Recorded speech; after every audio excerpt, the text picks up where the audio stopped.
नमस्कार, मैं हूं प्रभु चावला और तीखी बात में आज बारी है छत्तीसगढ़ के मुख्यमंत्री डॉक्टर रमन सिंह की। रमन जी, आपका बहुत बहुत स्वागत है। एक बात बताइए, इतना बड़ा कांड हो गया, देश के लिए एक शर्मनाक घटना हो गई, उसमें कांग्रेस वाले कहते हैं आप बीजेपी की सरकार जिम्मेवारी है और बीजेपी के नेता कहते हैं कांग्रेस के लोग सरकार इसमें शामिल हैं। ये लगता नहीं कोई तो शामिल होगा ना इसमें, कौन है, कांग्रेस या बीजेपी? देखिए, नक्सली घटना है और नक्सली घटना इस डेमोक्रेसी को समाप्त करने के लिए इस बड़ा घटना को किया है। तो मुझे लगता है कि जो विषय सामने आए हैं, इतनी बड़ी देश की सबसे बड़ी नक्सली घटना, तो ये इस घटना के लिए जवाबदार तो नक्सली हैं जो हिंसा करते हैं और जिस विभत्स तरीके से उन्होंने हत्या किया। डॉक्टर साहब, आपने पहली बार कहा गलती हुई हमसे, कहीं ना कहीं चूक हुई। आपने ये बात कही कि मैं टीवी में देखा था आपको, तो आपने तो गलती मान ली कि सरकार की कहीं ना कहीं चूक हुई। इतनी बड़ी घटना हुई है, इतने लोग शहीद हुए हैं, तो कहीं न कहीं किसी न किसी विषय पर चूक हुई है और इसीलिए तो ये सारा विषय को, यदि जुडिशियल इंक्वायरी की बात होती है, तो मैं तो वही जानना चाहता हूं कि किस स्तर में, किस मामले को लेकर कहां चूक हुई है। कांग्रेस ने तो एकदम आरोप लगा दिया आपके ऊपर। आपकी पार्टी के अनंत कुमार जी ने कह दिया कि शक के दायरे में अजीत जोगी भी आते हैं, जो उन्होंने कहा इस तरह से। तो आप इंक्वायरी तो नहीं हो रही, इंक्वायरी तो आप आपस में एक दूसरे को लांछन लगाए जा रहे हैं, तो ये क्या इंक्वायरी के ऊपर इसका असर नहीं होगा क्या? इंक्वायरी के तथ्य ये है कि सारे पहलू, घटना कैसी हुई, लैप्सेस कहां हुए, पुलिस को, प्रशासन को क्या करना चाहिए था, राजनीतिक दल। इंक्वायरी डॉक्टर साहब बहुत होती है देश के अंदर, हर कम्युनिस्ट दंगे पर इंक्वायरी होती है, हर एक राइट्स पर इंक्वायरी होती है। तथ्य तो वहीं से निकल के आएंगे, जानकारी तो वहीं से निकल के। जब वो 70 लोग आपके पुलिस वाले मारे गए तब भी इंक्वायरी हुई थी ना जी, क्या हुआ उसका? नहीं, उस सारी जानकारी सामने आती है। तो उसके बाद किसको पनिश किया? सुरक्षा बल सीआरपीएफ की उस घटना में जिस प्रकार की घटनाएं हुई हैं और उसमें सुरक्षा बल में, उसके मूवमेंट में, उनके मोर्चे में, उनके एक्शन में क्या क्या दिक्कतें आई, एक लाइन बनता है। उसके बाद अगर और उसको आज उसके बाद सीआरपीएफ में कोई दूसरी घटना नहीं हुई, वो उसके बाद भी पिछले 1-1.5 महीने पहले 7-8 लोग मारे गए थे। नहीं, बहुत उसको उनके ट्रेनिंग के लैप्सेस थे, जंगल वारफेयर में उनको प्रशिक्षण की व्यवस्था थी। उसके बाद फिर से रिव्यू हमने किया। देखिए, इतने बड़े तथ्य सामने आते हैं। अब उनको जंगल वारफेयर में ट्रेनिंग के बाद उनको फॉरेस्ट के बारे में और डिटेल जानकारी, क्योंकि मैदान से सीधे आते हैं और सीधे उनको मैं आपकी मान रहा हूं कि बहुत बड़ी समस्या है, छोटी समस्या नहीं है, सारे देश के लिए समस्या है। पर इंक्वायरी जो कह रहे हैं कि इंक्वायरी आएगी, तो इस तरह के जब आपके को कहते हैं लोग, कांग्रेस में कहना है कि चीफ मिनिस्टर जब जाते हैं तो पूरा काफिला चलता है उनके साथ, वो उस इलाके में गए तो पूरी की पूरी फौज चलती है, हमारे नेता गए तो कोई फौज नहीं चली। उस इलाके में मैं भी इतनी सावधानी रखता हूं प्रभु जी। आप भी सड़क में गए होंगे उस इलाके में? मैं कोशिश करता हूं कि मेरी यात्रा निकले, सरकार की विकास यात्रा भी चलती है। हमने बहुत सारे एरिया में लंबी भीड़ लेके 50-100 गाड़ियां लेके जाने की अपेक्षा मैंने हेलीकॉप्टर से कोंटा गया।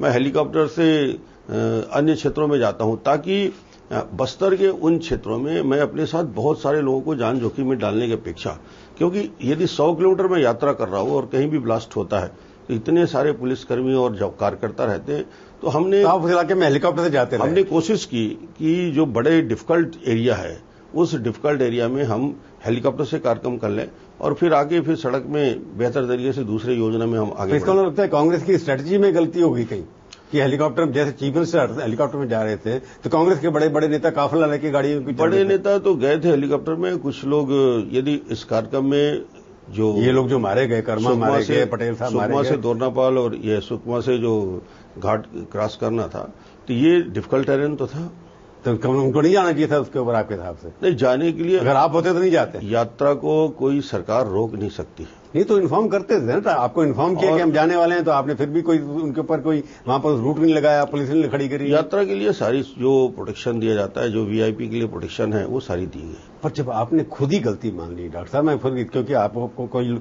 ऐसा मुख्यमंत्री है गलती मानता नहीं है, तो मॉरल रिस्पॉन्सिबिलिटी तो आपकी हो जाती है। कांग्रेस वाले अगर कहते हैं कि आपको डिसमिस करना चाहिए या आपको इस्तीफा देना चाहिए, तो उस बात को क्यों नहीं मानते? मैंने पहली बार ही कहा कि ये जांच यदि चूक नहीं होती, जांच कहां से होता? यदि, और हम ये देखने के लिए है कि किस एंगल में किस आदमी को उसमें दोषी ठहराया जा सकता है। और इतनी बड़ी जांच का आदेश इतने जल्दी करना और हाईकोर्ट के जज के द्वारा जांच कराना, तो ये जो सारे तथ्य जो लोग बोल रहे हैं, मैंने कहा अब वहां जाके जज साहब को आप अपनी बात दीजिए। आपकी नैतिक जिम्मेवारी तो है ना? नहीं, सरकार की जवाबदारी रहती है, मगर चूक को पकड़ना भी और इनके खिलाफ मोर्चा भी थामने की जवाबदारी सरकार की है। तो जो कांग्रेस जो आपसे इस्तीफा मांग रही है, डिसमिसल मांग रही है, कांग्रेस का इस्तीफा एक अजीब बात है। कभी बोलते हैं राष्ट्रपति शासन लगा दें। हाँ, कहा ना डिसमिस कर दो। अब यदि इस प्रकार नक्सली घटनाओं से, आतंकी घटना से सरकार बदलती रही तो हिंदुस्तान में सरकारें कितने दिन चलेगी? और डेमोक्रेसी को एक तरफ मजबूत करने की बात करते, पंचायत तो आप भंग नहीं कर सकते।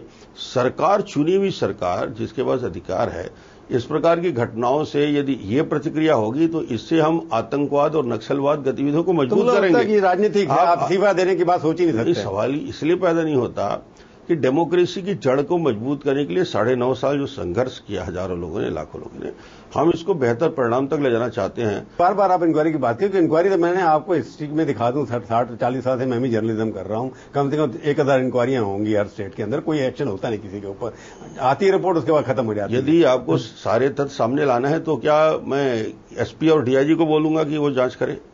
मेरे पास, इस देश के पास विकल्प यही है कि राजनीति से हटके ऐसे लोगों को चिन्हांकित करें जो बीजेपी और कांग्रेस और वर्तमान परिस्थिति से दूर रहें।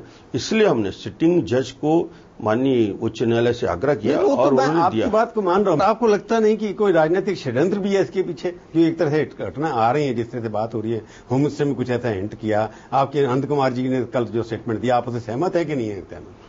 राजनीतिक षड्यंत्र यदि के बारे में जब बात होती है तो ये भी विषय है। आज मैं किसी को आरोप लगा के किसी व्यक्ति का नाम नहीं लूंगा, मगर ये जांच का विषय तो है। नहीं, आपको लगता है कि कांग्रेस के अंदर से भी हो सकता है कुछ, या कोई उनके अंदर से मिला हुआ हो सकता है? कहां से हो सकता है, क्या हो सकता है, ये सारी तथ्य हम जानकर टर्म्स ऑफ रेफरेंस में है कि इंटरनल की आपको, क्योंकि वहां कांग्रेस का एमएलए लोगों का जो खबर में छपा है, कांग्रेस का एमएलए था, वो भी साथ में था, उसको छोड़ दिया गया। आज गृह मंत्री जी ने कहा कि यदि ये संदर्भ आता है तो मैं इसको भी जांच के दायरे में रखूंगा। नहीं, पर जो रूट बदला, जो लोग कहते हैं कि आपको सब कुछ बताया गया था।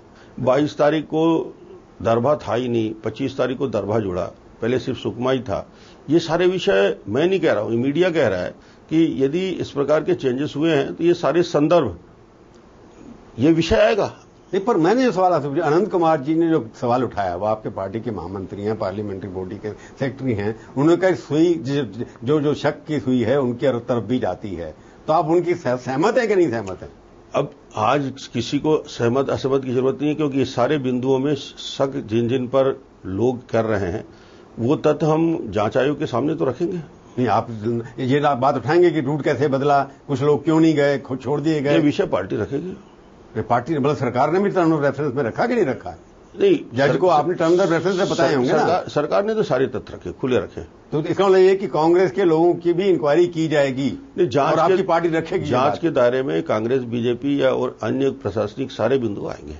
नहीं, तो प्रशासनिक के लोग आएंगे, बीजेपी कार्यकर्ता भी शामिल है इसमें क्या? नहीं, यदि कोई विषय, कोई तथ्य मेरे सामने रखेगा किसी भी विषय में, तो मैं उसको जांच के दायरे में रखूंगा। तो अनंत कुमार से आप सहमत नहीं है? नहीं, अनंत कुमार जी ने अपनी बात कही है। नहीं, कही है, पर उसके आप आगे सरकार के उन्होंने अपने, आपके पास तो पूरा इन्फॉर्मेशन होगी, सीआईडी की भी होगी, इंटेलिजेंस की भी होगी। उन्होंने अपनी बात कही है, मैं अपनी बात से सहमत हूं। नहीं, आप उनकी बात सहमत या अपनी बात से सहमत? मैं जो कर रहा हूं और जो जांच हो रही है उससे मैं सहमत हूं। जो उन्होंने कहा उसको आप इंक्वायरी के दायरे में लाएंगे। बाकी जो तथ्य हैं, बाकी जो जानकारियां हैं, उन सभी जानकारियों को हम कलेक्ट करेंगे। पर आप मानने के लिए तैयार नहीं है कि पॉलिटिकल इसके अंदर कंस्पिरेसी है? राजनीति हो सकती है, राजनीति हो सकती है। इसके पीछे जो कुछ भी घटना हुई है उसके पीछे, क्योंकि कर्मा साहब जो थे सबसे ज्यादा लड़ाई कर रहे थे नक्सल के खिलाफ, जैसे आप कर रहे हैं ऐसे वो कर रहे थे। आज मैं किसी तथ्य को पूरी तरीके से ये कह सकता हूं कि सारे तथ्यों को उजागर इस मामले का होगा। और राजनीतिक षड्यंत्र को रूल आउट नहीं कर सकते? यदि राजनीतिक षड्यंत्र का भी तथ्य सामने आएगा तो ये सामने आएगा। नहीं, रूल आउट तो नहीं कर सकते ना, रूल आउट तो नहीं कर रहे। किसी चीज को हम नकार नहीं रहे हैं आज। नकार नहीं, उसकी इंक्वायरी होकर रहेगी आपको। पर आपने कहा इस्तीफा तो मैं दूंगा नहीं कोई, पर आपने विकास यात्रा निकाली, विकास यात्रा 9.5 साल से निकाल रहे हैं, आपने विकास काम किया है, पैरामीटर तो आपके अच्छे हैं। अगर विकास हो रहा होता है इस प्रदेश के अंदर तो विनाश क्यों होता? ये बस यही प्रश्न पे मैं आना चाह रहा था। और आपने सही प्रश्न सही समय में किया है कि ये नक्सली सिर्फ विकास से डरते हैं, ये सिर्फ हमारे राजनीतिक गतिविधियों से डरते हैं कि आज बस्तर में उनके घर में जाके 20,000, 25,000, 30,000 लोगों की रैली निकलती है, बड़ी बड़ी सभाएं होती हैं, सभी राजनीतिक दल अपनी एक्टिविटी को दूरस्थ अंचल में जाके कर रहे हैं। नक्सलियों को इससे बड़ी पराजय, इससे बड़ा सदमा किसी चीज से नहीं लगता कि वहां पूरे सभी राजनीतिक दल एक्टिव होकर आने वाले 6 महीने के लिए अपनी तैयारी कर रहे हैं और ये रिएक्शन डेवलपमेंट के अगेंस्ट है। आप एक बार फिर समझ लीजिए, ये नक्सलवादी हिंदुस्तान की किसी भी डेमोक्रेटिक एक्टिविटी का विरोध करते हैं।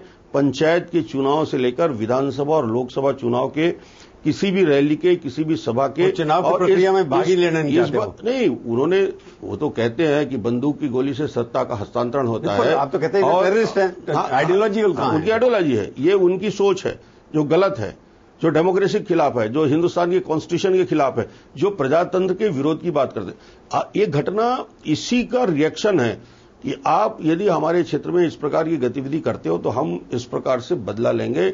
और ये हमारे आंदोलन को छत्तीसगढ़ के, चाहे भारतीय जनता पार्टी का हो, सरकार के कार्यक्रम हो, या कांग्रेस को हो, या सीपीआई या सीपीएम का हो, इनको ये झटका देना चाहते हैं और ये ब्लास्ट करके ये बताए हैं कि हम इस प्रकार के प्रजातांत्रिक तरीके से जो मूवमेंट चलता है उसका हम विरोध करेंगे। डॉक्टर साहब, आपकी बात ठीक है, पर सवाल यह है कि कांग्रेस का एक चार्ज है कि अगर आप विकास कर रहे हैं, नक्सलवादी और आप में थोड़ी मिलीभगत है कि पिछले कुछ सालों के अंदर जितना भी, जब से बीजेपी सरकार आई है, कार्यकर्ता कांग्रेस के या पुलिस के लोग मरे, नक्सलियों, तो बीजेपी के लोग के ऊपर आक्रमण वो नहीं करते। क्यों, ये बात सच है गलत? मैं पूछ रहा हूं, एक ब्रेक के बाद आपसे जवाब लूंगा, एक ब्रेक के बाद जवाब।